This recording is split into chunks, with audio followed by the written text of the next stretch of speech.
启动。好。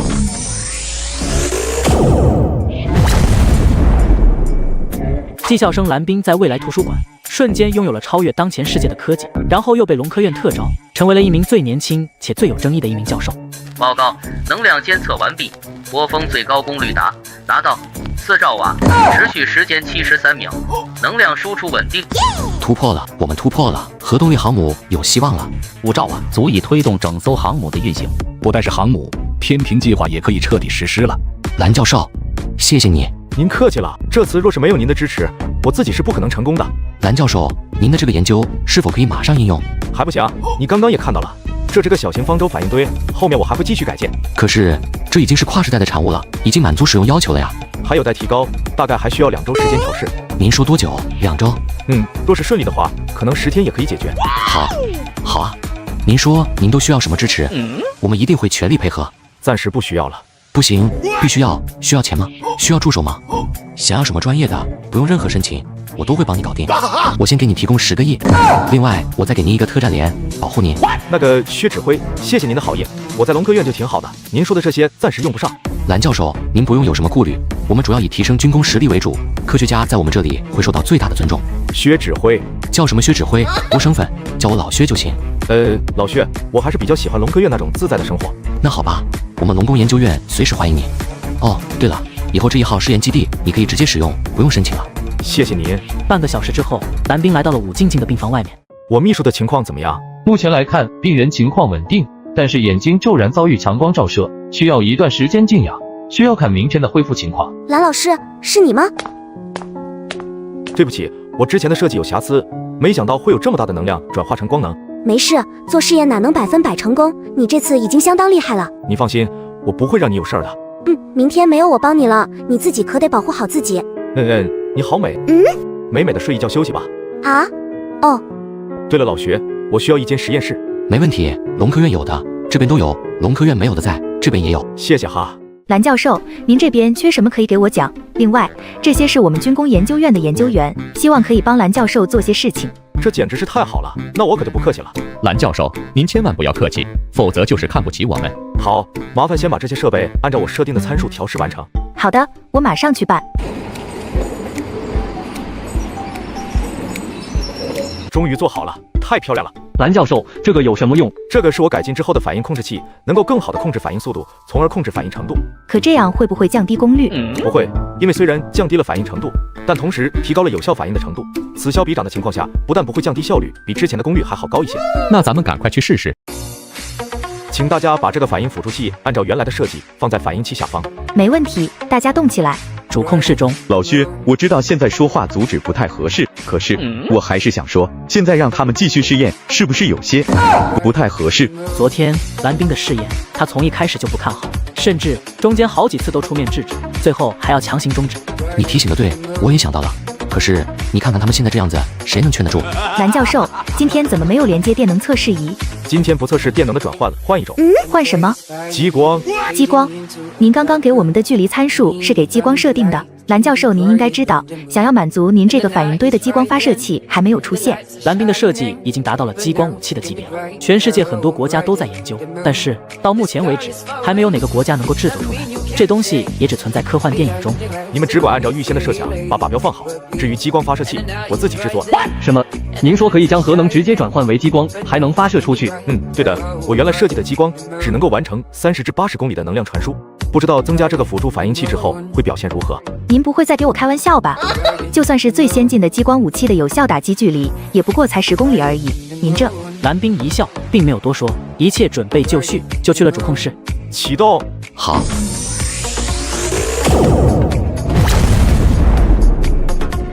500万瓦，这功率竟然达到了500万瓦。它竟然已经达到了激光信号接收仪的上限。10万瓦可以摧毁制导电子零部件，100万瓦可以摧毁导弹壳体，500万瓦可以直接摧毁坦克装甲。这超越米国，领先全球。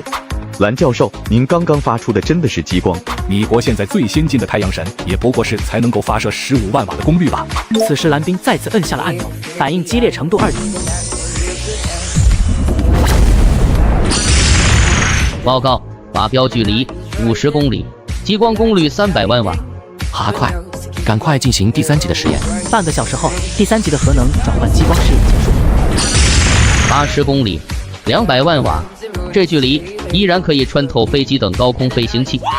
蓝教授，我现在代表军工研究院再次邀请您加入我们，带领我们为龙国的军事铸造利剑。薛指挥，蓝教授，你再叫我薛指挥，别怪我给你急，叫我老薛。老薛，之前不是说好了吗？怎么现在又提这茬？之前是我有眼无珠，没有认识到你的强大。像您这样的能力，若是不能带领军工科技走向更高的等级，那将是我们的巨大损失，也是我的巨大失职。先不说这些，我们还是继续试验吧。好，你在这里继续试验，我还有些事情，先离开一会儿，马上回来。您先忙您的。王健，交给你一个任务，只要是蓝教授的要求，我们务必满足，哪怕他说要把这个基地给炸了，我们也要去给他搬炸药，明白吗？好，你可给我把他看好了。放心吧，我保证他老老实实的待在基地中。放屁，我是让你请他在这里，没让你在这里软禁他。将军，您要去哪里？当然是去司令部，这样的宝贝可不能被埋没在龙科院那帮老东西手中。首长，那蓝冰是个宝贝，绝对是个大宝贝。之前我说这小子一个人顶一个师，我错了，他一个人顶得上10个师。少在这放屁！在龙国的科学家中，能够一个人抵得上10个师的，只有已经故去的钱老一人。他一个20岁不到的毛头小子，凭什么和钱老平起平坐？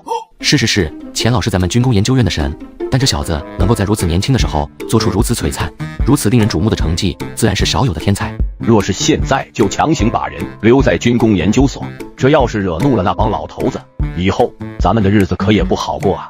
可是他做出了可控核聚变，造出了足以推动航母的反应堆，造出了80公里外足以洞穿一切飞行器的激光炮，这就是老天送给咱们的军工天才啊，咱们不能不要啊。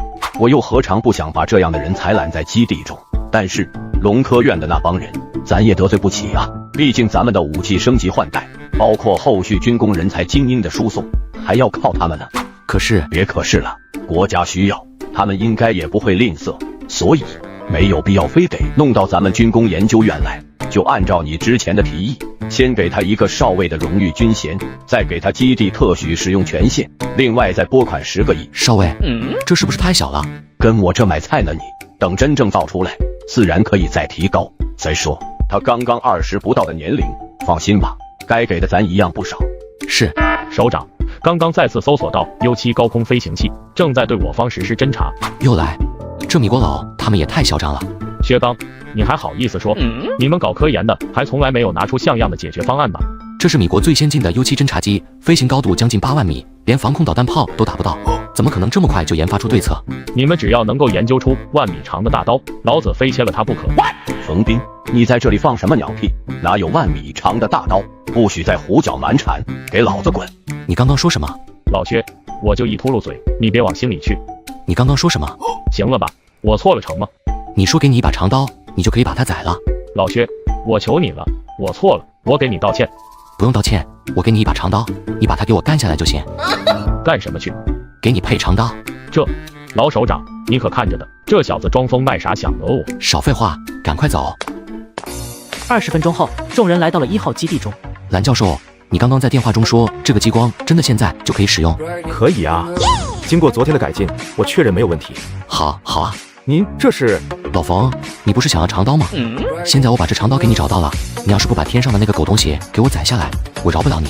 好，若这真的是把能用的长刀，把那狗东西宰下来了，我天天快点吧，那家伙快返航了。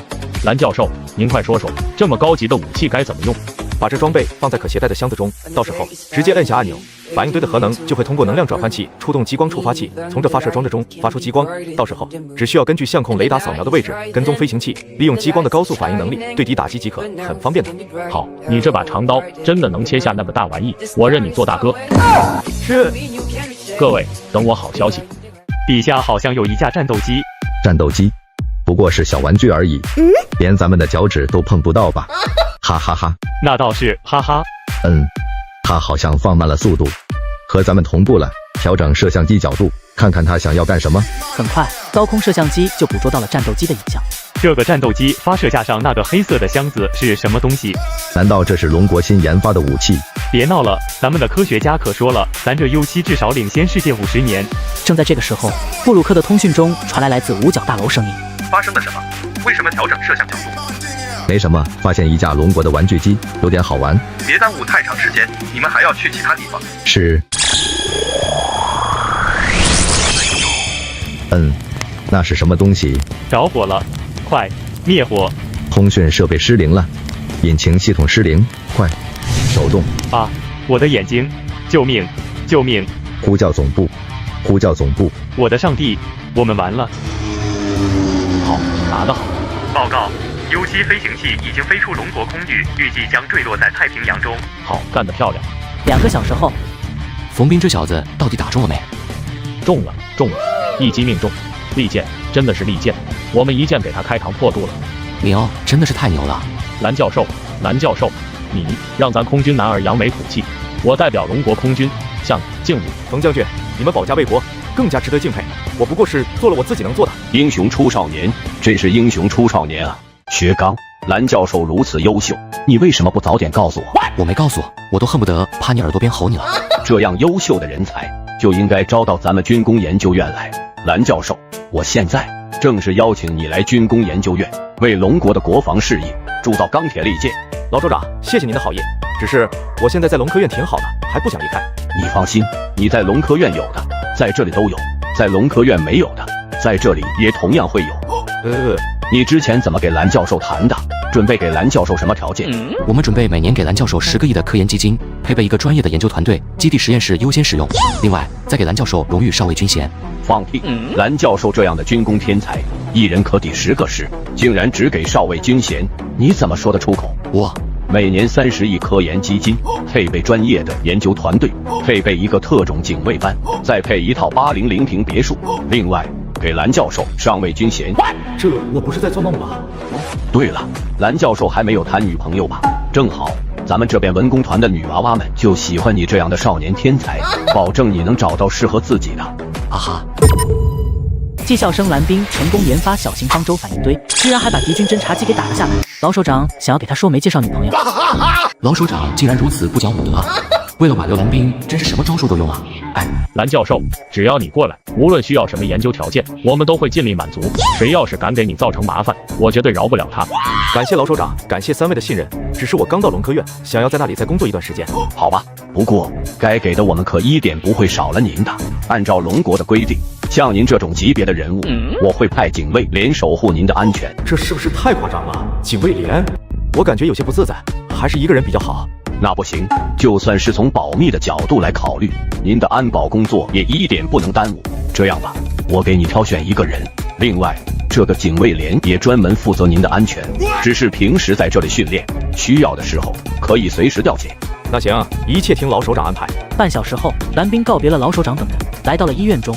他的情况怎么样？病人情况不容乐观，视网膜神经受到了很大的刺激，目前虽然能够看东西，但是看得不太清楚，只能慢慢养着了。养着？没有治疗手段吗？不瞒您说，眼部神经十分复杂，里面的神经网络不亚于大脑，所以以目前的手段，根本没有办法。蓝老师，是你吗？静静，是我。你不用难过，我听说你制造的激光炮一下子把全世界最先进的侦察机都给打下来了，好厉害！可惜我没有看到，那场面一定很激动人心。静静，对不起，都怪我，若不是我，恐怕你也不会搞成现在这个样子。你不用难过，更不用自责，我没事，医生说过段时间就好了。你肯定会没事的。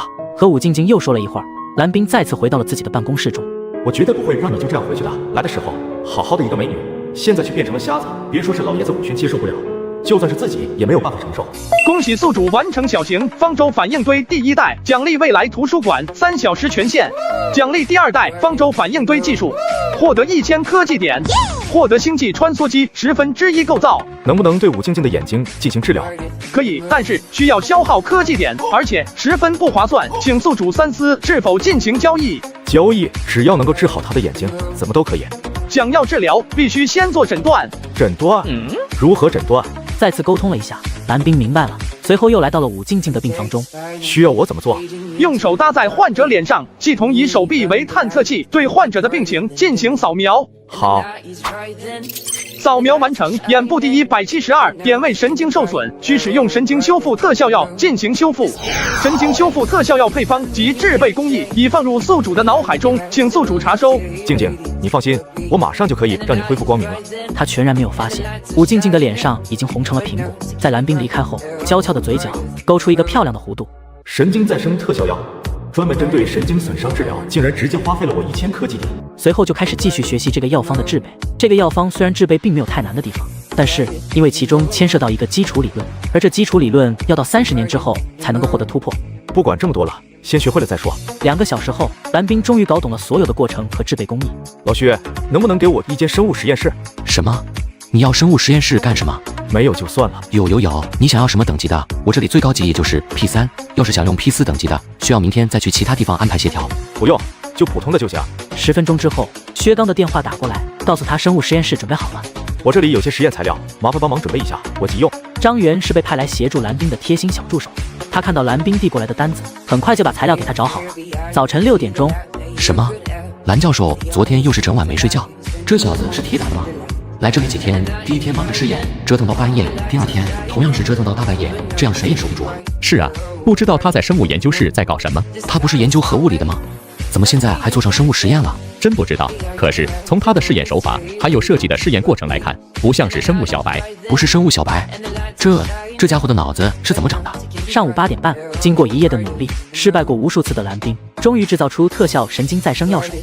蓝教授，我们为您安排了中午11点的飞机，会接您离开，而您的秘书武静静会在这里继续治疗。不需要，他会和我一起离开。一起离开？可是他的眼睛马上就会痊愈了啊！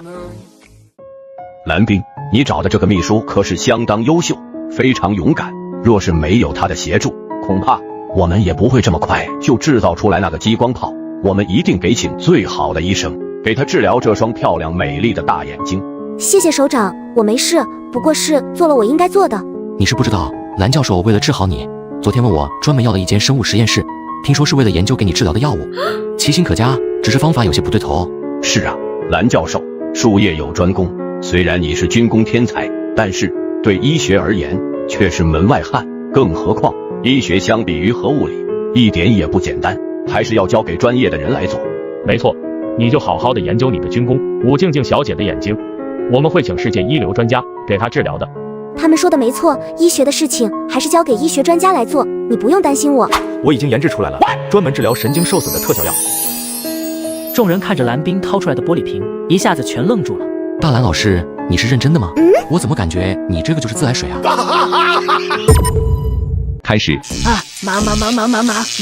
我的双腿有知觉了，我的胳膊也能动了。我去，真的好了。静静，你要不要试试我这瓶药水？这就是你从昨天晚上忙到现在的成果吗？我只是凭着感觉做出来的，不知道效果怎么样。大蓝老师，这是治疗，咱们还是不要乱来的好。我联系了燕京的神经学专家和眼科专家，马上就会过来。是啊，蓝教授，我知道你担心静静小姐的身体，可是还是要按照科学的规则来办啊。老首长陆老虎看着蓝冰，却是一言不发。给我试试吧，我什么都听你的，告诉我该怎么用。这2个疯子，我来帮你上药。好的。不用紧张，一定要相信我。我没紧张，就是。老首长，您赶快阻止他，这样很危险的，说不定会对武静静小姐造成不可逆的损伤。既然蓝教授这么有自信，武静静小姐又如此的信任他，我们为什么不慢慢等着呢？啊，好了，你把眼睛蒙上吧，好好睡一觉，2个小时后我再过来看你。没事，你先回去吧，龙科院里面应该还有一堆事情在等着你。我就在这里等着你，哪我也不去，咱们出去吧，别耽误他在这里休息。好，咱们快出去。报告，已经准备完毕，现在可以做登机前的准备。老首长，能不能帮忙给改一下？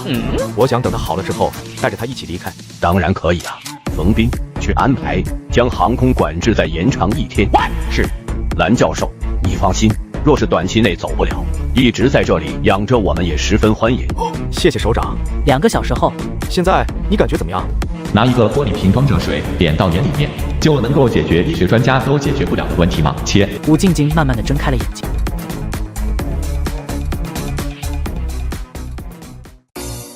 看到了，我看到了，蓝冰，我看到了，我的眼睛好了。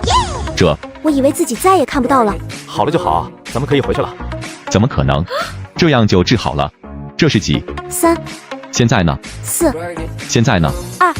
窗外最远处的那个是什么？信号发射塔。你真的痊愈了？我现在感觉自己看清楚了。蓝教授，你研制的药水叫什么名字？是怎么制造的？我听你之前说，这药水的名字叫做神经修复特效水，是不是意味着这药水对其他的神经损伤也同样的适用？理论上是这样的，不过你刚刚说的也对，这是药物，必须得经过严格的试验，更何况没有大的样本量，我怕会有什么副作用，所以还是不准备推广使用。蓝教授，我错了，我现在道歉，我之前对你不了解，是我的错。我现在认真的给您赔个不是，您能不能把这药水给我一份？您放心，我绝不会剽窃您的成果，我只是想要去给我的几个患者也使用这个药物。不是怕你剽窃，实话告诉你，我现在就是把这药物交给你，以现在的分析方法，也无法分析出这个药物的有效成分，更没有办法仿制和复制。啊，既然你想要去试试，那就拿去试试吧。这东西保质期很有限，再过2个小时就要失效了，你最好马上使用。谢谢蓝教授。另外，这药物该怎么使用？最好直接上药，这样可以避免药物流失。比如腿部，可以先在外面外敷一层，然后采用肌肉注射的方式进行修复。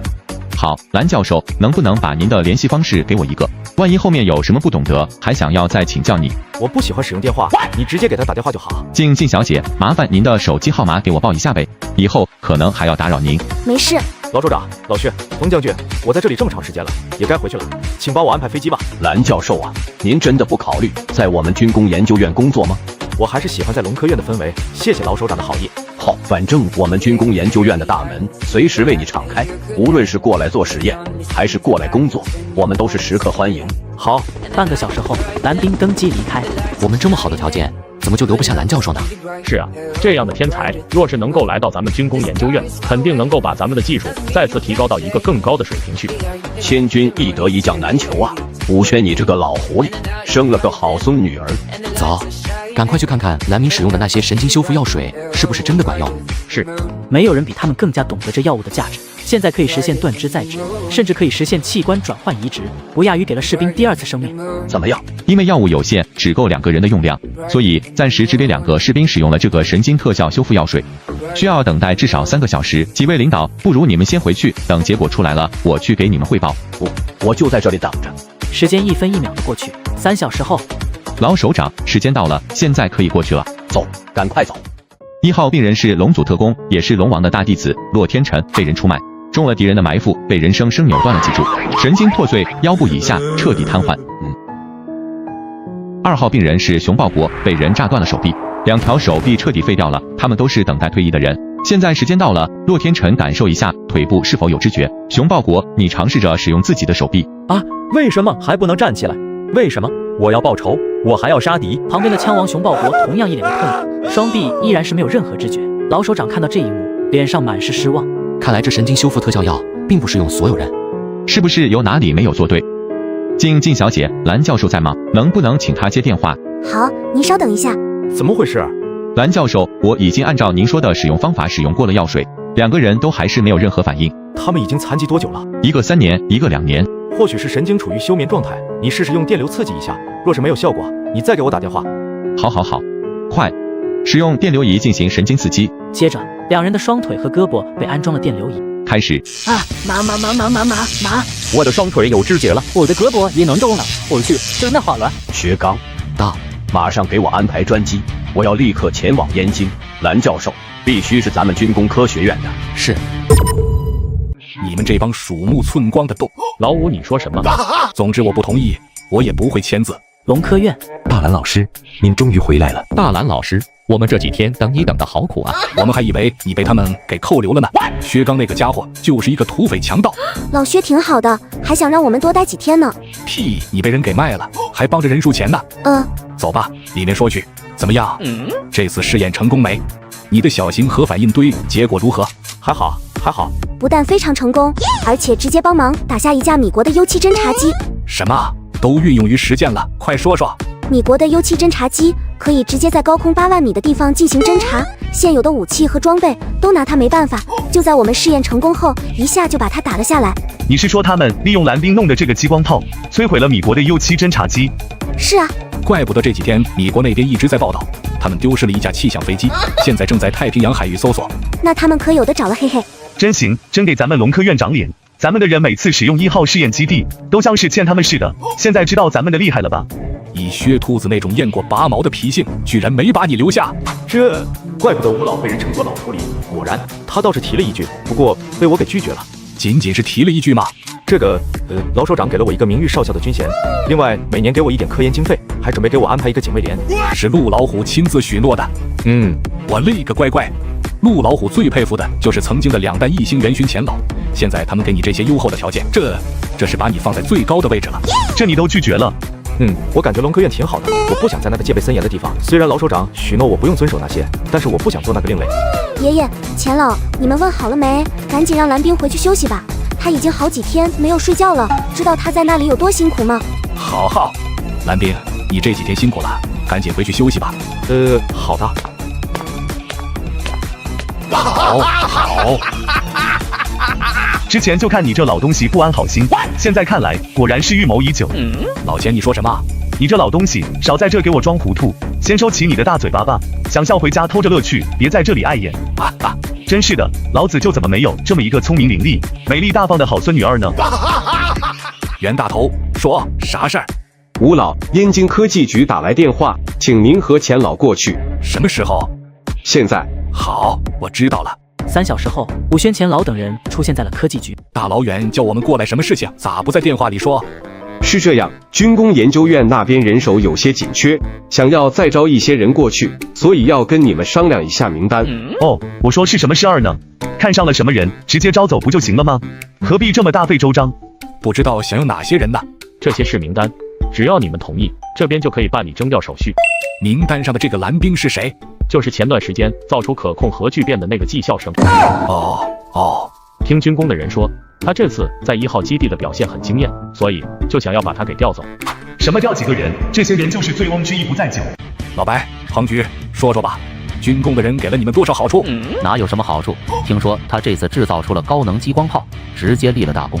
这样的人在军工研究院才是最合适的。狗屁！你知道他在龙科院的研究吗？我就问你们，谁有这样的水平？说吧，他们到底给了什么好处，让你不惜出卖我们魔都龙科院的？老五，你不要血口喷人。什么叫给我好处？就算是好处，那也是咱们整个科技局的。你就说给了什么吧。科研经费200亿，既有科研材料1吨，另外还有一些军队才有的福利。就这？这还不够吗？你们这帮鼠目寸光的动老五，你说什么？总之我不同意，我也不会签字。你吴老，相比于龙科院，军工研究院更加需要他。陆将军，不瞒你们说，不但军工研究，我们的医药研究同样需要他。什么？怎么医药研究也需要他？很多士兵肌肉神经受损，都难以修复，而蓝教授仅用了几个小时的时间，就制作出了特效药水，不但治好了武静静那美丽的大眼睛，也同样治好了残疾多年的战士。什么？所以军工研究院更加需要蓝教授，还请武院士能够成全。老首长，既然您话都说到了这个份上，按理说我不应该再坚持，但蓝冰这样的人真是百年难遇的科技天才。您应该知道，一个国家的实力不只是军事实力这么简单。听你的意思，不愿意放他走了。这样的人才，没有谁愿意放走。您给他的那个征调函，我不会签字，但是我也充分尊重蓝冰的个人选择。吴院士，您真是好算计啊！好吧，我们也不强求了。既然我们没有办法独占蓝教授，我们也希望能够给蓝教授一个工作站。军工研究院也给蓝教授相应的工作环境和工作组。工作站，这不是院士才有的资格吗？我觉得这样可以啊。既然各方满意，那就恭喜老首长再添一员虎将。希望蓝教授以后为军工研究院带去更多的军工技术，为国力提升做出最大的贡献。谢谢各位了。老首长，您看我们也算是忍痛割爱了，您之前允诺的那些，是不是也该兑现了？老彭，你这也太不讲究了。蓝教授是我们魔都龙科院核能研究所的人，就算是作为交换的交易，也应该和我们进行啊。老首长，蓝教授的能力你也看到了，现在还要抽时间去您那里工作，您看是不是应该给我们点补偿？怎么，你们都觉得我是冤大头吗？老首长，您要是觉得不合适的那就算了，回头我和我孙女儿说道，让她接电话传达信息的时候尽量留点心，别耽误了蓝教授的工作。你孙女是谁？武静静呀。那我也觉得应该给你们一些补偿，方案薛刚都已经准备好了。这是什么类型的发动机？先从简单的做起，做一个航空发动机吧。技校生蓝冰造出电磁炮之后，还不知道自己的才华已经被卖了个好价钱。他已经在床上睡了足足20多个小时，站起身来却看到桌子上摆好了早餐。赶快洗漱一下，吃早饭吧。你怎么在这里？我有你这里的钥匙啊。再说，我是你的秘书，不但要在工作上帮助你，还要做你的生活秘书。那感情好啊。吃完早饭，蓝冰再次来到了龙科院。现在龙科院众人已经彻底改变了对蓝冰的看法，他绝对是大神一般的存在。大蓝老师，我们的第2阶段的数学推导已经完全结束，我再次把它给整理成了论文。这个是中文版，这个是英文版，麻烦您给帮忙看下。这一步推导错了，回去再改。还有这一步的结果虽然是对的，但是逻辑是错的，回去再去整理。大蓝老师，这个是我的推导结果，你的这一步是错的，和他的结果一样，逻辑是错的。你们可以互相印证交流。一个是龙科院的数学天才，一个是华清大的状元，现在恐怕也就蓝冰的话，他们能够听得下去。回去好好验证一下，相互促进，相互提高。谢谢蓝老师指点。现在也就你能够压得住他们2个。听说现在他们已经开始独立的做自己的项目，连他们的导师都没有办法在课题研究上给他们太多的指导。我不过是没有时间给他们指导，所以才找了一个冠冕堂皇的理由来搪塞。你接下来要做什么？之前的方舟反应堆还有太多问题，现在要对他们进行改进。可是，在他们看来，这已经是十分完美的反应堆了呀。甚至我听说国家已经开始对这个项目进行立项了，肯定还是你来做总指挥。又让我做总指挥？别开玩笑了。怎么了？现在再也没人敢因为你的学历和资历来看轻你了。还是算了吧，我没有这么多时间，而且这方舟反应堆已经做出来了，对我来说没有什么挑战了。我还是想要做一些我感兴趣的工作。很快，蓝冰开始了第2代方舟反应堆的研发。眨眼1个月再次过去，大蓝老师，毕业时间越来越近了，我们的论文还没有着落，你看我们什么时候开始整理论文？随时可以。你们不愿意再深入下去吗？不太想，我们只想要现在就拿到毕业证。果然是烂泥扶不上墙。哎，你们回去写论文吧，有什么问题再来找我。真的，你不需要我们来帮你做试验了。不需要了，搞不懂他们，既然不喜欢，为何还要在这里浪费时间？老薛，你之前不是说有人想要跟着我学习吗？现在还想学吗？有啊，这几个家伙自从见识了你的厉害之后，就再也看不上其他人了。你要过来指导他们吗？我不过去，让他们过来找我吧。好，能跟着你是他们的福分。只要一心向学，我保证他们会有不小的收获。解决了人手问题，蓝冰再次盘算接下来的工作。第2代方舟反应堆实际应用中，也不过就是激光炮。爷爷和钱老他们已经上报了激光炮和小型反应堆的立项，估计很快能够批下来了。这个项目军工研究院也会参与进来。挺好。你接下来准备做什么？做这个。你想做个发动机吗？这是什么类型的发动机？先从简单的做起，做一个航空发动机吧。航空发动机？你管这叫从小的做起？航空发动机都没有突破地球的极限速度，这不算是普通发动机吗？我原本是打算先做行星发动机的。蓝冰，你这个技校生不会是来自于未来吧？航空发动机是龙国目前卡脖子的技术之一，因为起不晚，被米国吊打。尤其是米国的U7侦察机，若不是蓝冰的激光炮，恐怕还真是无能为力。你真的要做航空发动机？可是做航空发动机需要完备的风洞试验，还有各种设备。想要凑够完整的发动机，光是涡扇的制造，还有航空材料的制造，都要上万个门类和工种的配合。你确定要在咱们这里做航空发动机？你说的那是传统的涡轮发动机，那不过是一种原始而又粗糙的产物。这种发动机的推动比最高也不过是20左右，最大的推力也不过是30多吨而已。推动比才20，推力才30吨。大哥，你若是能够做出这样的发动机，我保证今年的科技进步奖就是你的。我不屑于做那样的玩具。玩具？蓝冰，你不是在给我开玩笑吧？你有多大把握？8、9成吧。我要马上把这个消息告诉爷爷，让他给你拨款。你不怀疑我的能力了？若是别人，我肯定怀疑，但是我完全相信，我什么都听你的。啊哈！想不到这个女孩竟然如此信任自己。你都需要什么，我就帮你全部搞定。你不怕他们拒绝吗？他们敢吗？不说其他的，做出可控核聚变的是你，还有方舟反应堆，就足以打消所有的疑虑。果然不出所料，在他提出这个设想之后，武轩立马同意了。大蓝教授，你真的要搞这个航空发动机？好，我马上给你准备材料。都需要什么？需要风洞实验室、推力实验室、抗干扰实验室等一系列的实验室。好，这些我们马上会准备。而与此同时，身在1号基地中的老首长陆虎也同样得到了消息，赶紧派薛刚跑来了。蓝教授，你真不够意思啊！这么好的项目，为什么不让我们龙工研究院参与？老薛，这就是一个小项目啊！我没想到你们还这么看重。啥？小项目？您怕是不知道我们对这发动机的渴望有多大。您就说需要多少钱，多少东西，我们都准备双份的，只希望到时候标注研发单位的时候，把我们龙工研究院也给加上。你就这么相信我能研发成功吗？别人我不相信，但是我绝对相信。谢谢，希望我不会让你失望。所有的人手和材料会一并送来，你尽管使用。若是不够，我还会再次调拨。谢谢啊。但是1天之后，武轩、钱思亮还有武静静全都过来了，看着蓝冰，一脸的沮丧。蓝教授，您确认没有把参数写错吗？钱老，这东西是用来做航空发动机的，每一个细节都不能出错，我怎么会标错参数呢？可是为什么你提供的这个单子上那些材料的承重能力，还有各项性能指标，比现在市面上最好的材料的性能都要高出这么好多倍？所以请您再确认一下，是不是参数写错了？蓝教授这样又帅又天才的人物，搞不懂你为什么一直攻击他？我嫉妒，我诋毁，我可是博士啊！他不过是个技校生，他配得上我吗？你个普信女！我怎么写的？你怎么准备就是了？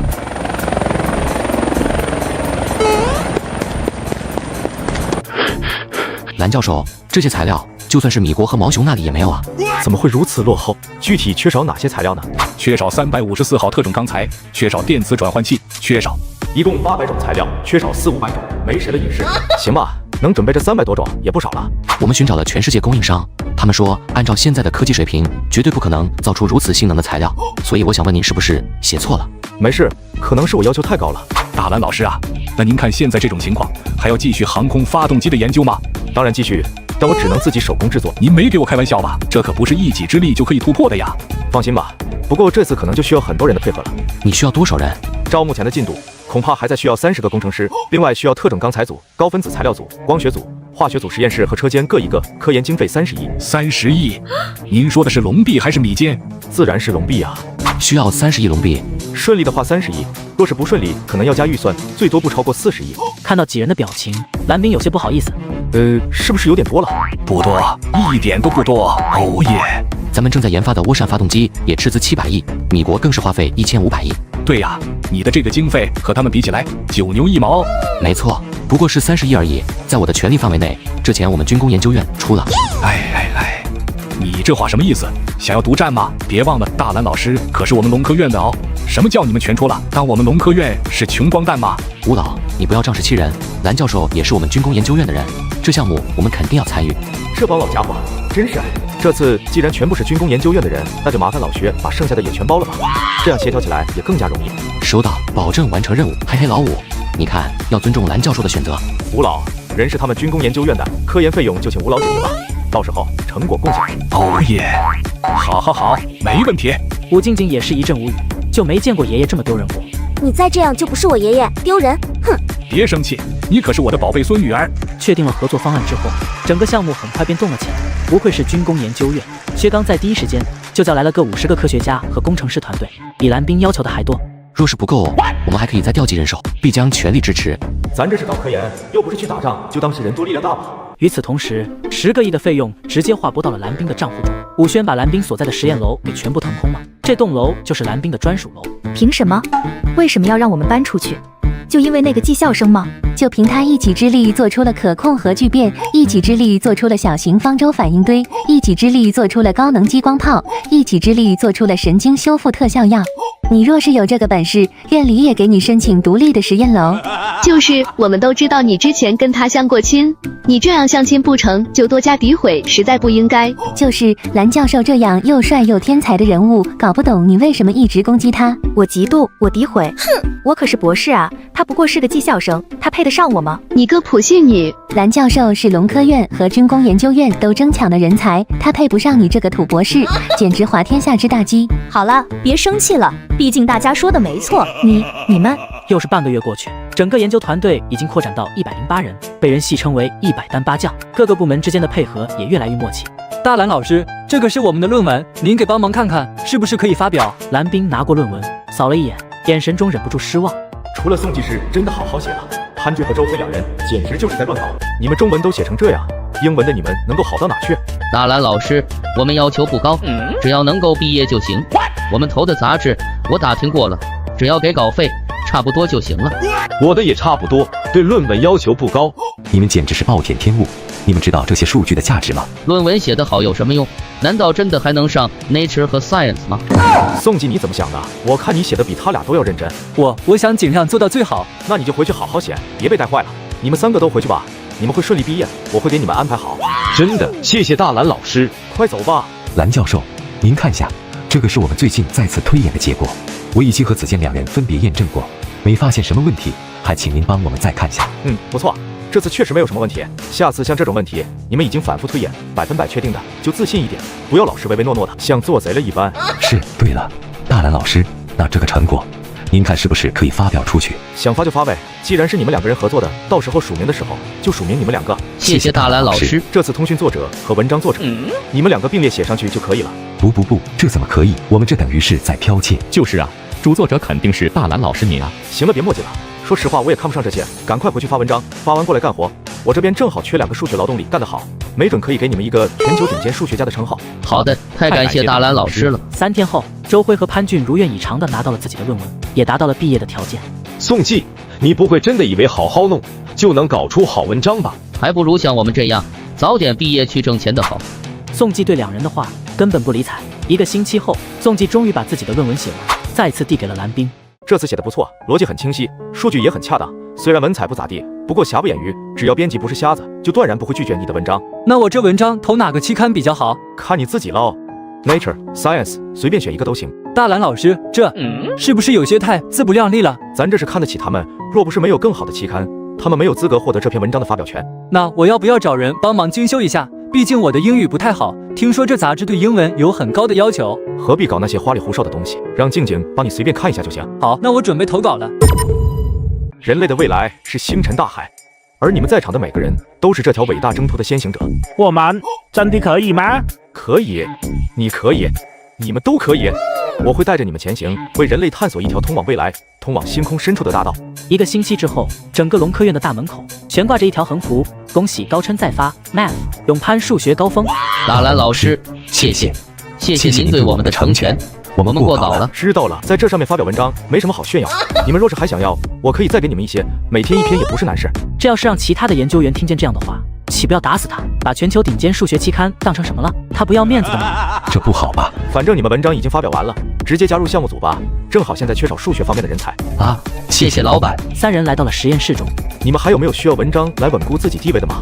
大蓝老师，我感觉我需要1篇这样的文章，您要是有渠道，不妨帮我们疏通疏通。俺也一样，正好凭职称用。好，我这正好有2份未发表的论文，你们若是喜欢，可以随时拿去。这正是之前交给周辉和潘俊2人的毕业设计课题，没想到2人根本就不求上进，就是在暴殄天物。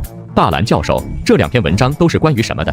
不知道是不是和我们的专业相关？一个是研究电磁衰减的，1篇是研究微纳米合金的。我是做电磁的，刚好有基础。我是做高分子材料的，但是这个微纳米合金我倒是可以学。好，就你们俩了，没什么难的，有手就能学会。蓝教授，您打算把这2个文章发表在哪个地方 ？Science 上吧，毕竟这期刊还说得过去。这全球顶尖科技期刊，被他说是还说得过去。蓝教授，我们需要做什么？回去把这些方案再熟悉一遍，把数据也再梳理一遍，让静静帮你们看看，就可以发表了。蓝教授，您不帮我们看看？静静看了就可以了。中文的初稿可以先给我看下。好，我们听从大蓝教授安排。整个复兴楼忙碌一片，这座大楼声音很大，不知道的还以为要开电焊一条街。蓝冰现在变成了航空发动机项目的总指挥，所有的细节全都由他来把控，甚至一次简单的切割，蓝冰看到各个环节都在有条不紊地进行，自己也轻松了不少。果然还是专业的厉害，不是周辉、潘俊这2个二流子可以相比的。蓝教授，您看下这个合金材料，总是无法达到10万 MPa 的强度，熔点也无法达到2亿度的高温。现在能达到的最强性能是多少？强度最大5万 MPa， 熔点最高1.5亿度。其实还不错，传说中的金箍棒地海神针也不过如此吧？不行，绝对不行！你要想象，这发动机产生的推力要把咱们整座楼都给托起，这需要多大的力？这发动机需要承受多大的反作用力？这么大的能量骤然间爆发，需要产生多高的温度？大蓝教授能够托举咱们的复兴楼，这是不是有些科幻了？科幻？不过才托举一座楼而已。这款发动机不过是行星发动机的 mini 版，以后咱们要托举整座地球。好了，别愣着了，把格局放大一点，不要觉得不可思议。以后的成长空间还很大很大。人类的未来是星辰大海，而你们在场的每个人都是这条伟大征途的先行者。我们真的可以吗？可以，你可以，你们都可以。我会带着你们前行，为人类探索一条通往未来、通往星空深处的大道。整个实验室中一直沉默了很久。好了，伟大的先行者们，开工，干活！那我再复盘一下，看看是不是哪里出了问题。这个流程你做了多少次了？从最开始到现在，已经做了不下10次了。那就没有必要再做了。再做也不过还是重复失败而已。那怎么办？难道不做了？这可不行，我们的目标可是……这么快就洗脑成功了吗？我们只是需要改变一下思路。这个合金设计的时候就有条件限制。条件限制？我们这次要做微纳米合金，就是要在比纳米更小的尺度上做出合金，从而在原子水平上做出更高性能的材料。但是我在实验设计之前翻遍了元素周期表上的所有物质，没有一样能够满足要求。那怎么办？都没有这种物质。地球上没有这种物质，并不代表宇宙中没有。按照普蒂斯勒双电磁学模型，宇宙中应该会有一种物质存在双原子核，类似于双黄蛋或者宇宙中的双子星。原子内的电子云微丝场会相互抵消，存在一种奇妙的平衡状态。大蓝教授，您刚刚说啥？一种元素，双原子核，图什么勒双电磁学模型？我明明博士毕业，我怎么会什么都听不懂？这个双原子核物质又称偶原物，在地球中虽然不多，但是宇宙大爆炸的过程还是产生了不少，而且也有比较明显的特征。什么特征？这个给你说了你也不会明白，你见了就明白了。那个什么普什么勒模型是咋回事？怎么没听说过？这个蓝冰恨不得给自己2巴掌，自己又说漏嘴了。按照未来图书馆的科技模拟推演，地球要在300年后才可能产生普蒂斯勒这样的人物，双电磁学模型需要在350年之后。这让我咋说？连他爷爷的爷爷的爷爷都找不到。大蓝教授，你不会就是那个普什么勒吧？这模型是不是就是你推导出来的？大蓝教授，我敬佩您，您放心，我一定替您保守这个秘密，不到万不得已，我绝对不说普勒就是您。好了，别瞎想了，收拾收拾，咱们去一趟燕京。我的微纳米合金材料还没有完成呢。磨刀不误砍柴工，没有偶原物，你就是做到地老天荒也做不出来。好，我这就去准备。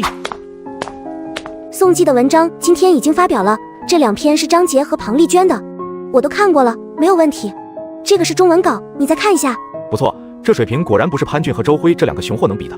您这话说的，张杰是华清大学本硕博连读，庞丽娟是龙国科学技术大学本科，华清大学硕士和博士，哪一个不是吊打他俩？你这对比可真有点。英雄不问出处。可是学历很大程度。吴晶晶想说学历很大程度上反映了一个人的能力，但是看到眼前这个活生生的技校生，他还是老老实实的闭上了嘴。没什么问题，让他们去发表吧。好，我这就告诉他们。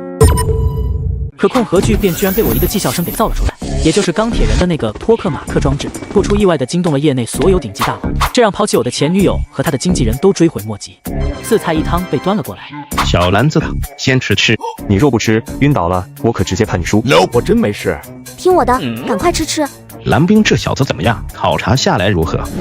好苗子，绝对是好苗子。不过什么？不过就是有点轻狂。哈哈哈哈！咱们年轻的时候，哪一个不是狂到没边？哪一个不是想要带着龙国的航天事业赶鹅超米？可是他狂到让我感觉给他一根牙签，他就敢撬动宇宙的大门。随后刘明生就把蓝冰要在3天之内把那7个残次品搞定的情况给说了出来。他要是找不出原因，以后就只能留在咱们航天研究院了。阴险，太阴险了！你咋就这么坏呢？咋了？您是觉得不妥啊？不，你好坏呢，我好喜欢。就是吗？我这叫惜才。阴的好了，让魔都龙科院就别惦记他了。他们龙科院有钱，咱们也不差事，咱可以给他搞个核聚变实验室，还能解决咱们的能源问题。2人聊得很嗨，如同2个邪恶大叔一般，马上就要得手的感觉。要不要喝点饮料助兴？有吗？那就整点啊，都聊到这份上了。姓胡的，你们想要干什么？我们不过是想借点材料，你们愿意借就借，咋还设套耍阴招呢？老白，咱说话可要凭良心啊！良心狗屁！你还好意思给我说良心？老五，你那宝贝孙女给你通风报信，应该给你说清楚了吧？这事儿不存在期待或者设套一说。老胡，你还要点脸不？信不信我让你从龙科院拿不到半点东西？老五，你这说的是什么话吗？这些年你们从我们这也没少拿吧？你好，既然这样，咱们以后老死不相往来，免得去你们那里的人都被刘民生那个老家伙给拐跑了。吴老啊，我对灯发誓，我可绝对没干过拐卖人口的事儿啊！你小子闭嘴，下次让我见你，看我不抽你！竟然还要给蓝冰找对象，你要敢乱点鸳鸯，我把你家给拆了！这吴老，江湖规矩，祸不及家人，你这不讲武德。屁的武德，少废话，东西不要了，赶紧把我们家蓝冰给放出来！看看，你们看看。暴露了吧？啥时候成你们家蓝冰了？啥时候成的你别管，反正你知道是我家的就行了。吴老，你这不讲道理啊！屁的道理！吴老，我这还有些事情，先挂了。别挂，你听我把话说清楚。这下麻烦了，听老五那口气，他真敢去把你家给拆。愿赌服输嘛，小兰子可不能抵赖啊。对，到手的鸭子不能飞了。你让老五头去拆，我给你算工伤，拆一套给你补2套。哈哈，有你这话我就放心了。来，快喝快喝。下午6点多，到了下班时间，走，和小兰子一起吃饭去，先培养感情。好啊，果然姜还是老的辣。到了数据分析室，吴静静已经去食堂把饭带过来了。食堂还有鸡蛋羹呢。这是我自己炖的。我也想。小兰子咋样了？咱们先去吃饭吧。正好今天给你们接风。不用了，我在这里吃就好，时间紧迫，不然还真不一定能完成。该吃该喝。其实再给你3天也绝对完不成。走吧，不在这一时，人是铁饭是钢。不了，你们去吧。走吧，院长的面子你也不给吗？谢谢好意，如果去了我没完成任务，我可不认账啊。好吧，那你接着干吧。他不去，你们2个跟我们去吧，反正你们在这里也帮不上什么忙。我们就在这里陪着他，说不定可以做些辅助工作。见到2人如此坚持，胡月明和刘明生就不再坚持。2人吃完饭回来，发现蓝冰只把鸡蛋羹吃了。怎么还没吃饭？他工作起来废寝忘食的。这怎么可以？太伤身体了。这可是下一代接班人人选啊，万一有个好歹来，怎么向航天前辈交代？小吴呢，快过来，吩咐厨房给小兰子重新做一份，他是南方来的，按照他的口味来。好啊。小兰子休息一下吧。就是啊，铁打的身体也不能这么毁啊。我没事，你们吃。不一会儿，4菜1汤被端了过来。小兰子先吃，你若不吃晕倒了，我可直接判你输。我真没事。听我的，赶快吃。这丸子汤不错呀。那是，咱们的厨师还做过国宴呢。怎么样？别回去了，丸子汤管够。哎呀，找到了。难道这小子真的解决了？不知道，刚刚没看清他看的是哪张图。说了半天也没有确定蓝冰是否真的解决了。晚上11点半，终于又解决一个。有点饿了，还热乎的呢。刚刚吃到哪了？刚刚，饭菜都给你热了4次了，还刚刚，都已经11点半了。啊，时间过得好快，那得赶快吃，不然真的要留在这里了。他平时都这么工作的吗？别人只知道他的优秀，可是谁知道他背后的付出和艰辛？这怎么行？为了国家，也要把自己的身体照顾好。你要多带他出去玩玩，毕竟才20岁的年龄。胡月明和刘明生离开了，蓝冰还在继续干活。你先回去吧，我在这里陪他就好。那怎么行？你也很累了。没事，我熬得住。我懂了。第2天8点多，厨房的早餐还没做好，我给你准备了牛奶、水煮蛋，你先吃。谢谢。你是不是也一夜没睡？没有啊，我很早就睡了。还撒谎，2个黑眼圈都出来了。是不是特别丑？呵，还好。那还是丑？哎呀，丢死人了。还好能看。闭嘴吧你，赶快看你的资料吧。胡月明坐在办公室中，脸上闪过担忧。那小子还在工作吗？一直没停过。听说为了减少去厕所的次数，连喝水都少了。周扒皮也不能这么干吧？走，去看看他。蓝冰睡过觉没？还没，困了就趴着眯一会儿。停，让他赶快停下。要是不听，就给他断电。见过疯狂的，可是没见过这么疯狂的。不用，我都搞定了啊！这几个残次品的缺陷问题都在这里了，你们瞅瞅吧。蓝冰，醒醒，快醒醒！快送医务科联系叶院长。你是不是想当免费劳动力待在这里，再让刘老给你找个对象啊？你爱咋样咋样吧，随便你。他咋了？他咋了？您还不知道吗？蓝冰在刘总工的带领下，来到了航空航天研究院。这就是我们的研发基地，而在西北的狼城则是我们的实验基地。你如果做出了航空发动机，需要到西北狼城测试。那咱们收集的宇宙中陨石的样本，是不是都在盐津？对，毕竟主要的科研机构都在这边。明白了，走吧，我带你参观一下咱们的场地。谢谢刘总师。叫什么刘总师？多生分，叫我老刘就行。这怎么敢？你要是这么生分，这东西也不用看了，你直接回去吧。这好吧，那我就斗胆喊您一声老刘，您叫我小兰子就行。哈哈哈，小兰子，这才对嘛。随后带着蓝冰来到了一个实验室，这里是发动机原胎铸造间。现在的涡扇发动机一般都是采用整体铸造，局部切割，怎么样？厉害厉害！30年前咱们还一穷二白，完全靠购买。现在咱们已经有了完整的产线，甚至缔造出了不亚于西方的第6代枭龙战机。我记得当初想要引进生产线和生产技术，米国和俄熊死活都不给，而卖给咱们的都是已经被淘汰退役、完全落后的战机，而价格却高得离谱。然后您多方打听，还在留学期间跑到导师家里做了半年的保姆，被那个导师打不还手，骂不还口，最终得到的答案却还不如您自己想出来的巧妙。这你怎么都？从第1代到第6代战机，米国用了80年，俄熊用了70年，欧洲诸国用了60年，咱们仅仅用了30年。刘总工，您和各位航天人辛苦了。总之最后咱们也造出来了。是啊，说明您这半年保姆没白当啊。刘明生似乎也被蓝冰说到了原来的痛处，眼睛有些红。臭小子，你这彩虹屁都让人忍不住想笑。老实交代，是不是专门调查了我？不但调查了您，我还调查了胡院长。当初他和老院长一起，为了组建航天研究院，放弃了米国的天价年薪。也正是有你们龙国的航天，才能在短短几十年的时间赶超欧洲，吊打倭奴，追上俄熊和米国。我们当时之所以这么做，唯一的想法就是，咱们龙国不能一直这么苦下去。我们吃点苦不算啥，不能让我们的孩子也苦下去。前辈们，你们守护龙国这么久，以后这片土地就由我们来守护。好了好了，被你小子带沟里去了。以后这种拍马屁的话少来，不如多看几篇文献更有价值。您和各位前辈都是英雄。打住打住，再被他说下去，自己都恨不得直接带他去让冷库了。我来考考你，这工程铸件都需要哪些材料？尤其是这个工艺都需要哪些？以我对涡扇发动机的理解，最难的就是整体的浇铸工艺，里面的裂痕和材料的均一。若是里面有裂痕，哪怕只有微小的头发丝大小，甚至是微米级，也会对发动机的性能造成极大的损伤。回答的还可以，不过懂点物理的都能讲出来。假如出现了裂痕，可能会是什么问题呢？影响最终成品的因素有很多，大的方面无非就是浇铸的合金材料不纯，或者是温度、湿度、气压，最终都会导致涡扇的性能。正好我们这有几次失败的铸件记录，我们还没找到原因，你来帮忙看看。看看就看看，这不就是想考验我吗？切！他们来到了一个房间中，墙壁上放着巨大的屏幕。第43号次品里面产生了气泡，这些是它的资料。第67号次品里面有长约50微米的裂隙。89号次品里面的合金密度不均一。总共有7个残次品的资料。这些资料你先看着，若是能在3天内找出解决方案，我就承认你的本事。到时候样本室的样本你可以随便挑选。可若是找不出原因，我们也会全力支持。不过你得付出点东西，比如给我们提供几台小型方舟反应堆。这老刘也是个生意人啊，哈哈。3天，这不是强人所难吗？刘老，您看您这条件是不是有些太苛刻了？你就是吴老的孙女儿，武卫国的女儿，蓝冰的助手。呢。不错不错，交易吗？我可以要价，你也可以还价吗？10天，不，1个月。1个月，这个我得考虑考虑。不用讨价了，3天就3天。确定3天吗？小兰子啊，你要是解决不了的话，到时候可是要在这里充当免费劳动力的，你可要想好啊。真是初生牛犊不怕虎啊！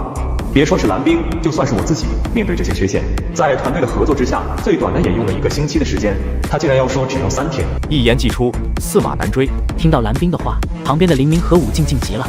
大蓝教授，我觉得静静说的没错，1个月就1个月呗。你是不是想当免费劳动力待在这里，再让刘老给你找个对象啊？哼，你爱咋样咋样吧，随便你。他咋了？他咋了？您还不知道吗？蓝冰对于情感方面竟然如此，看来老天是公平的。武静静到底咋了？这就是青春啊，真美好啊！什么跟什么呀？真是。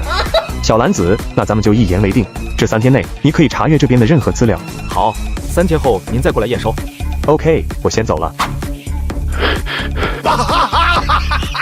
好小子，你还是太嫩了。可控核聚变居然被我一个技校生给造了出来，也就是钢铁人的那个托克马克装置，不出意外的惊动了业内所有顶级大佬，这让抛弃我的前女友和他的经纪人都追悔莫及。对了，有对象没？要不要我替你介绍一个？大家敬仰的骁龙战机总设计师，怎么还做起了八婆的事情？可是蓝冰的回答更加让他生气。我还没有。不过我先给你提个醒，找老婆只能给我在国内找，别弄什么跨国恋。蓝冰把他们的文章审核结束，就去找武院士了。你要去燕京航空航天研究院？我需要一种特殊的材料，地球上虽然没有，但宇宙中应该蕴藏不少，而航空航天中心有不少陨石，所以想要去碰碰运气。必须去吗？那个物质很重要，必须过去看看。好吧，现在你是国之重器，出差是大事儿，我给你安排安保工作。我就是一个普普通通的人，哪里是什么国之重器？您可别费心思了。武轩根本听不进去，直接去找了负责安保的龙战，安排1架专机，地面全程护航。另外，接机需要安排1个连的安保人员。真的没有这个必要吗？不行，龙战也要全程跟随。大蓝老师的安全交给我，你们就放心吧。你要去航空航天研究所，最好给薛刚那小子说一下，若是陆老虎愿意给你打招呼，那可能会更加顺利。难道航空那边不愿意配合吗？积极和消极的配合，效果肯定是不一样的。随后蓝冰直接打通了薛刚的电话。你要去航空航天研究所？缺少特殊材料，也只有航空航天研究所了。好吧，我去安排一下。2个小时后，薛刚的电话再次打了过来。已经说好了，他们那边会全力配合。不过你去了之后，尽量不要说太多发动机的事情。为何？我怕他们说刺激，你应该知道，受了刺激之后就容易出事情。好吧。我尽力。燕京航空航天研究院的副院长坐在办公室，当他听说蓝冰的一系列战绩之后，脸色不太好看，随后拿起电话接通了总工刘明生。这小子像个全才啊，搞出这么大的阵仗，难道是真的突破了发动机的关键技术？绝不可能，发动机技术跟核技术不一样，牵涉的太多，没有捷径可走。咱们在发动机领域深耕这么多年，怎么可能被一个门外汉给超越了呢？有道理。若是真的那样的话，咱们航天人的老脸可就被我给丢光了呀！放心吧，怎么会呢？其实吧，在我内心深处，我反倒希望他们成功，能够造出优于西方的发动机。会的。再有20年，咱们就可以彻底赶上，甚至超越他们。我期待这一天早点到来。我要让咱们的战机所到之处便是国界，所在之处便世界杯，外机再也不敢窥伺。会的，这个小家伙来咱们这里拿一种特殊材质，您看，他要来拿，当然要全力支持。他把那些装置独立造出来，又无偿上交国家，就足以让人敬佩。但是想要东西，得拿出相应的本事来。若只是兴趣使然，那不好意思，想要那些珍贵材料，得拿东西来换。您说的对，不能让他太轻松了。不过也不能太困难，以免打击了他的积极性和热情，毕竟他还年轻。放心吧，我有分寸。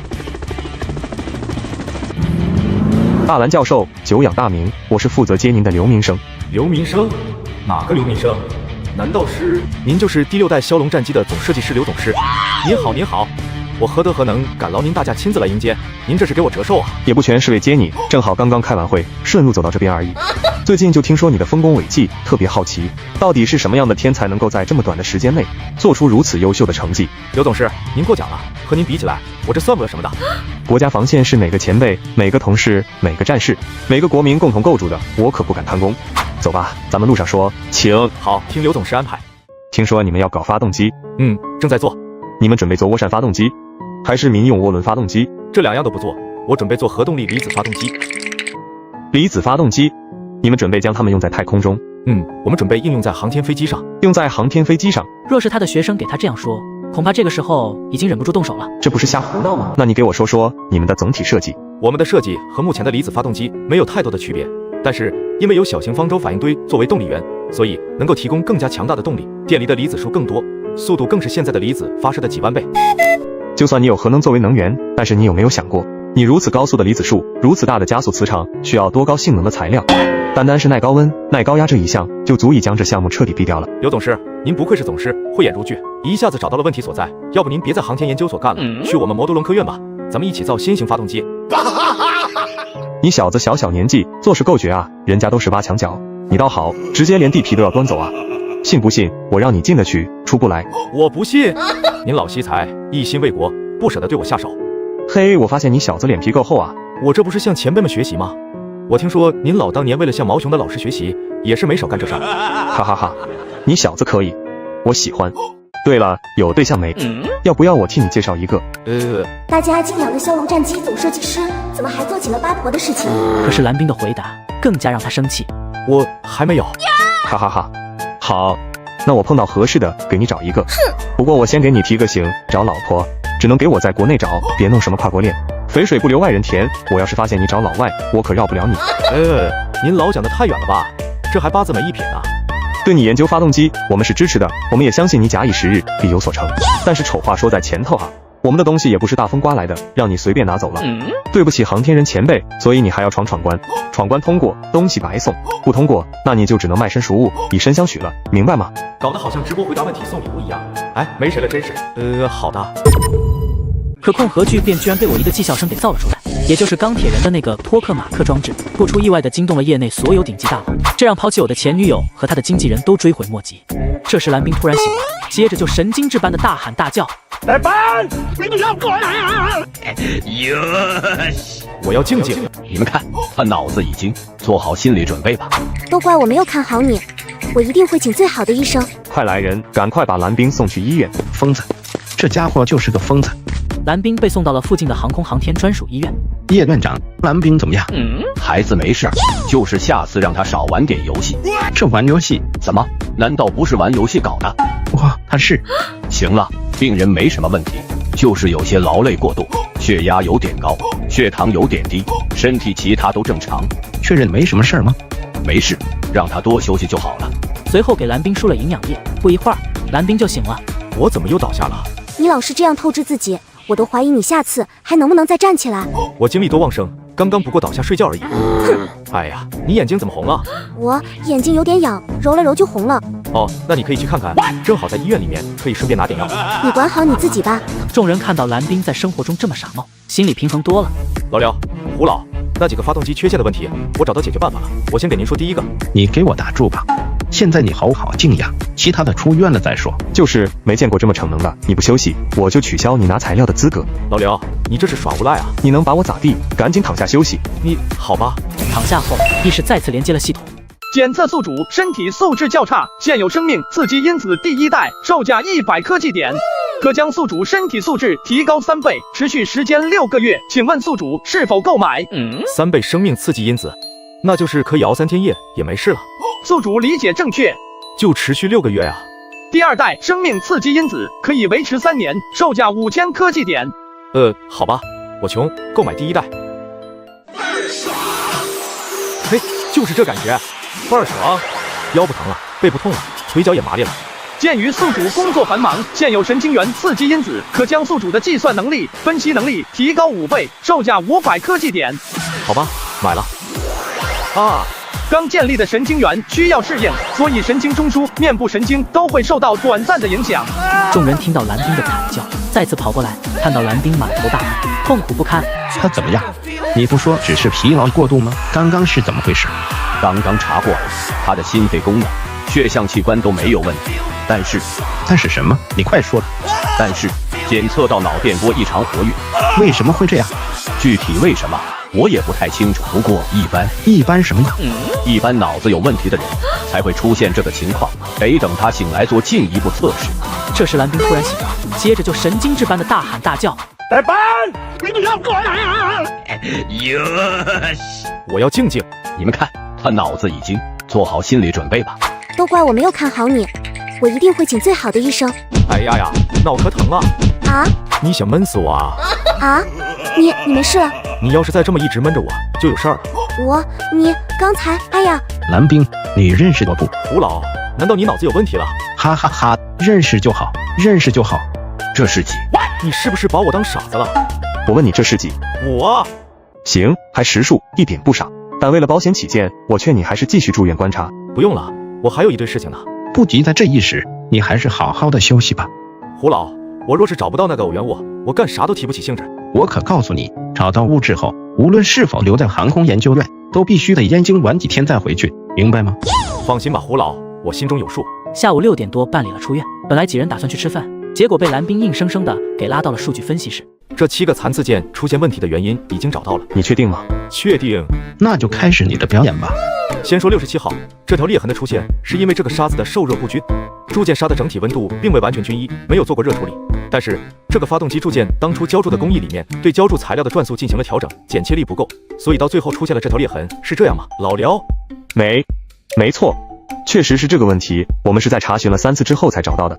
你在这么短时间内怎么做到的？从工艺角度来看，每一步都没有问题，但我看到这个发动机铸件的是钛镁合金，这个比例的合金，在这种情况下就会导致铸件沙的温度不均一。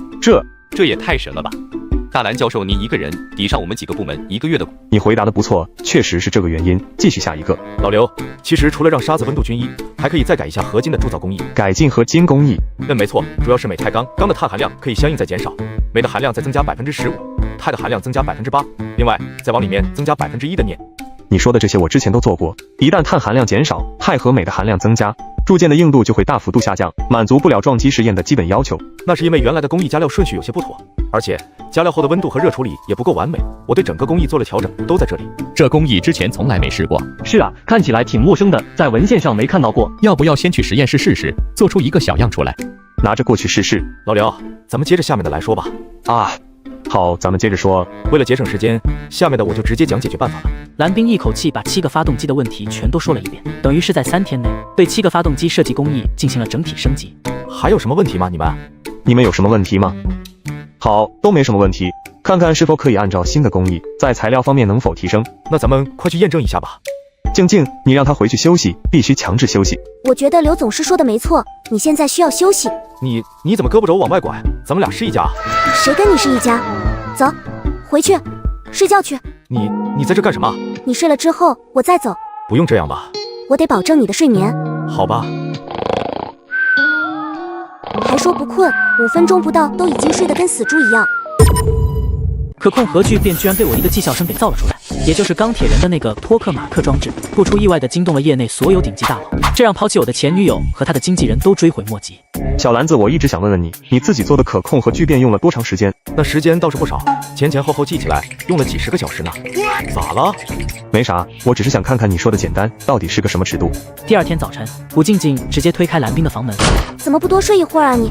不睡了，咱们正事儿还没办呢，赶快看看发动机的改进，顺利的话，咱们还要挑选材料呢。那正好一起去食堂吃饭吧。好。就是他，小年纪做出了可控核聚变小型方舟反应堆，简直是天才。何止是天才，就是一个科研疯子。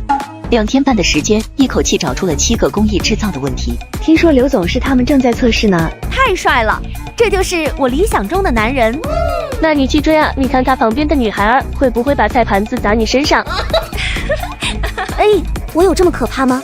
这种送命题我还是不回答了。实验室中，报告刘总师，按照大蓝教授的新工艺，已经制造出了第1批样本。直接报结果。是。经过测试，合金硬度是原来的4倍，抗撞击韧性是原来的5倍，耐高温是原来的2倍，综合性能提高了5倍。若是动力足够，按照这种合金做出的发动机，可以承受多少？40吨，可以承受40吨的推力。什么？40吨？没错，是40吨。刘总师，涡扇的20吨天花板被讥笑声给突破了。好啊！目前全球最好的涡扇发动机，单体推力大多在15至20吨，发展这么多年也还是没有突破。报告刘总师，按照大蓝教授的新工艺，43号发动机的合金钢也已经制备完毕，综合性能提高5倍，逼近理论极限值。报告刘总师，重新制备的104合金钢，综合性能提高3倍，这个参数已经超越米国最新公布 F56战机的涡扇性能。报告刘总师，提升3倍。报告，一个个消息传来，刘明生感觉自己的耳朵似乎出了问题。不到3天全解决了吗？这可是我们奋斗了几10年的问题啊！突破了，真的突破了，咱们再也不输米国了。这就赶上米国了吗？2天半的时间。刘总师，大蓝教授过来了，快请。敬礼。我去，这是要干嘛？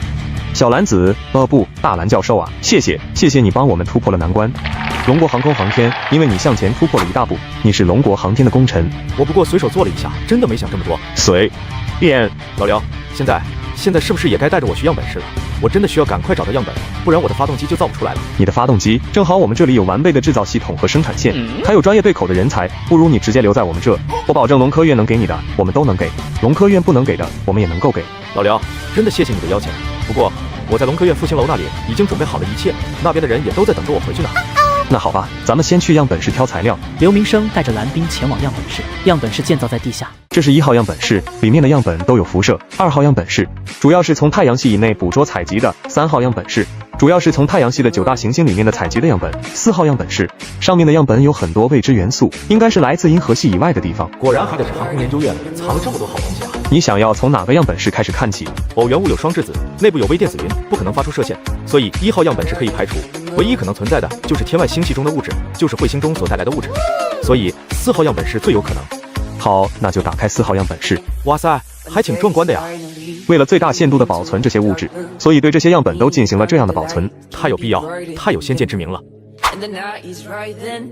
这样能够探测到是什么原理？偶元物是双质子微电子云对特定波长的吸收和反射不同。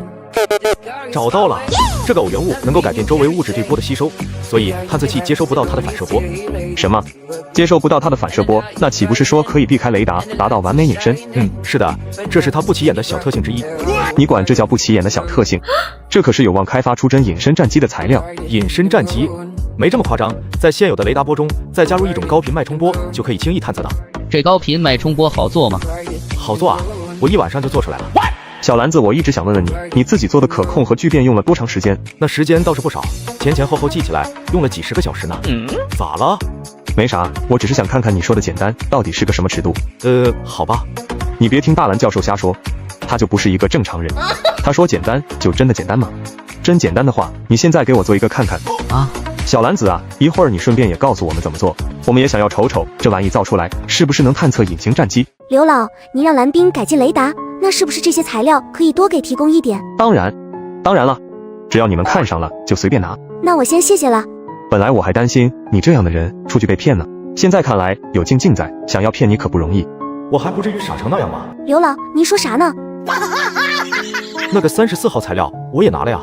拿吧，别人不行，你可以随便拿。那我就在业务改进一下雷达系统。你还会更新雷达系统？略懂一点皮毛。略懂皮毛？信你个鬼啊！都是通体灰褐色，看不出来有什么不同。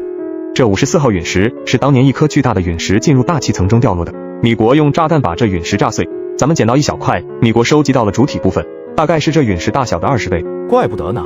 我懂了，米国在收集这块陨石后不久 ，B2 轰炸机诞生，舰完全隐身，难道真的是因为这陨石材料的缘故？您说的没错，大概率就是这样。大蓝教授，您把新型雷达造出来，以后航空航天研究院就是你蓝教授的老家。老刘，何必如此客气？不过是加工一个小玩意而已，很快就能完成的。